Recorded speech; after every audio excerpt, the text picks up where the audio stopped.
예, 요즘 많이 나오는 무설탕 식품에 설탕 대신 들어가는 인공 감미료 아스파탐을 세계보건기구가 암을 유발할 가능성이 있는 물질에 포함시킬 것으로 알려져 파문이 일고 있습니다.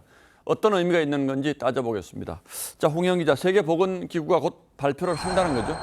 네, 정확하게는 세계보건기구 산하에 있는 국제암연구소가 하는데요. 이 단맛을 내는 인공감미료 아스파탐을 암을 일으킬 가능성이 있는 물질로 다음 달에 공식 지정할 거라는 외신 보도가 나왔습니다. 예, 발암 물질도 여러 종류가 있고 또 여러 단계가 있지 않습니까?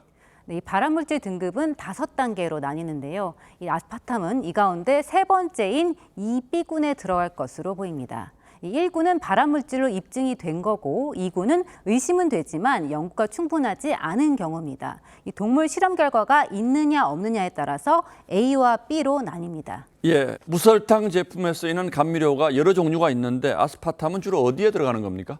네, 대표적인 게 무설탕 탄산음료입니다. 이 제로콜라 가운데 펩시는 아스파탐을 쓰고 코카콜라는 국내에선 2017년부터 다른 감미료로 바뀌었습니다.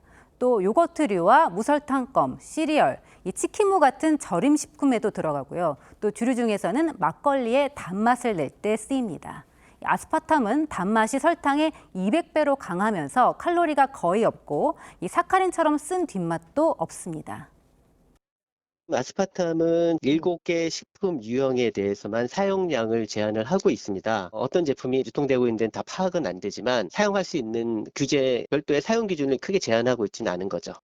예, 어쨌든 상당히 많고 다양한 음식에 들어간다는 거죠. 그럼 앞으로는 먹으면 안 됩니까?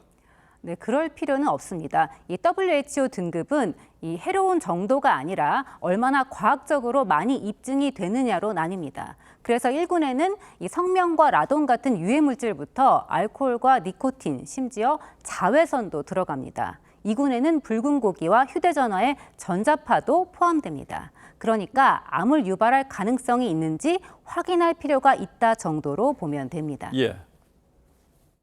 사람에게는 아직 증거가 없는 것이기 때문에 이제 식품 첨가물로 볼 때는 위험하다고 보지 않는 거죠. 그래서 대부분의 나라들이 허용하고 있는 거고요. WHO의 IRC가 물질 자체만 보는 거기 때문에 고기도 발암물질로 봅니다. 소세지에 들어가는 첨가물도 발암물질로 보고 있고.